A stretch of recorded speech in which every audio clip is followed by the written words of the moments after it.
Wah, iki saka Benda Sari. Sapa Supreh?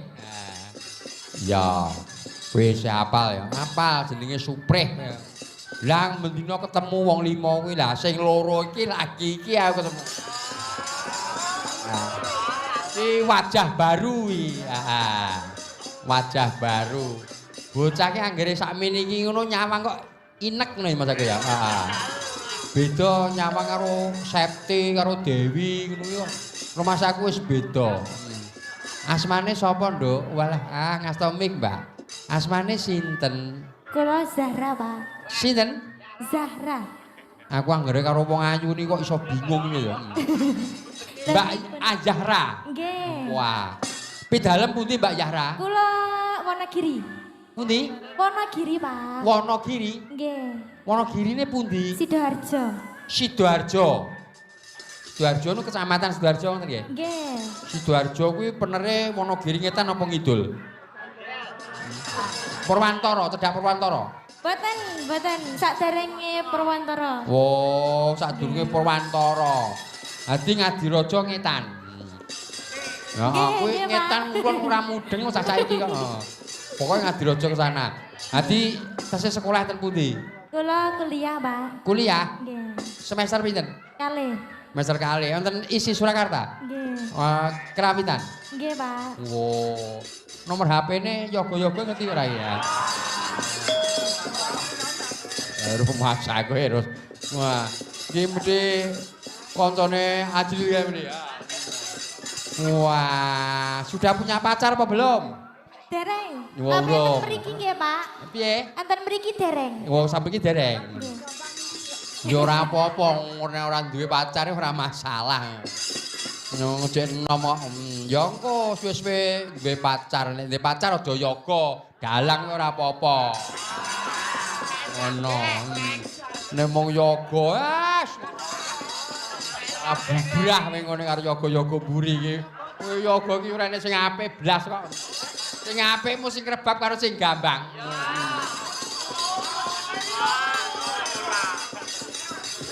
Sing ngrebab kuwi karo Pak Dokter Joko kuwi sing apik, liyane iki wis bubrah ngono.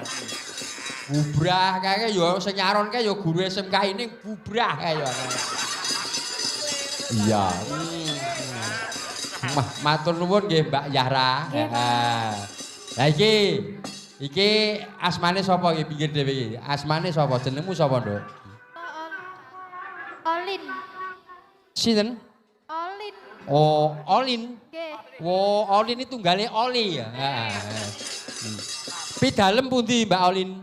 Kula Jumapolo Karanganyar. Ya Jumapolo Karanganyar. Wah. Nggih kuliah nggih. Nggih, sami. Oh, semester kali. Nggih. Wah, ya. Wonten kerawitan nggih. Nggih. Wow, wonten kerawitan nggih. Wah. Enek dosen-dosen ora iki pemenek dosen yo dosen UNS Dr. Joko terus kuwi sing gender kuwi niku dosen UNS dudu jurusane kok. Ya anu belajar sing anu nggih, Mbak Olin. Belajar terus nggih. Wah, nggih. Engko nek sarjana S1 terus S2. Wah. Ya tak pujeke S2 teko S3. Siap? Wah, dua-duanya.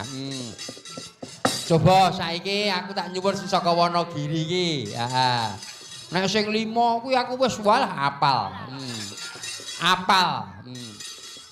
Mbak Yalina. Mbak Aja. Coba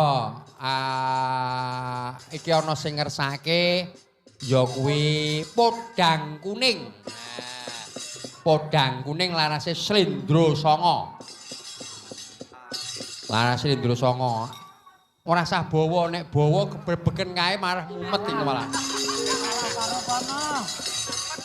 Podang kuning iki pamundutan saka Mas Damar Sasongko Karanggede lewat iki WA, wo ya. Terus Mas Kocak Klebengan Dron Boyolali ku yo ngersake podang kuning. Ha ya. Ya. Podang kuning ora sanggo bawa mergo iki jarake sakmene kok ya bareng iki piye iki. Heeh. Ya ora apa-apa jenenge kabeh iki kebutuhan. Heeh. Dadi kene genuman kono nyanyi. Wah gayeng iki. Tak saingi nyanyi gini. Oh ya. Ngadeg lho, ngadeg ora apa-apa. Kowe iki ngadeg patut kowe kuwi sakmono kuwi iki patut. Heeh. Ya, wah. Bocah kene ge sakmono kuwi nyawang sedep ngene ya. Heeh. Pripun, Pak? Pripun? Pripun?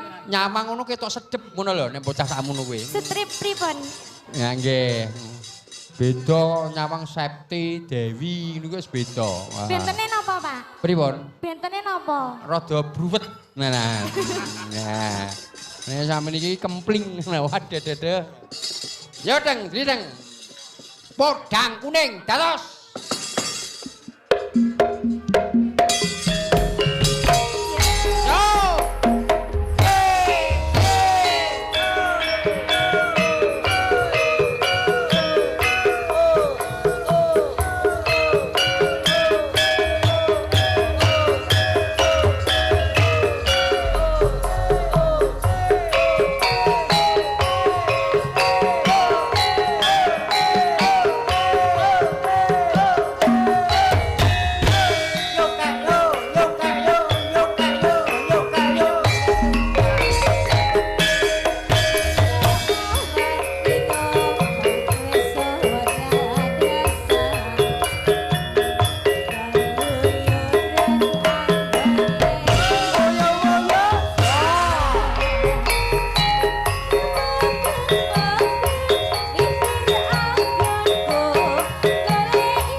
matur nuwun ya, Nduk. Wah,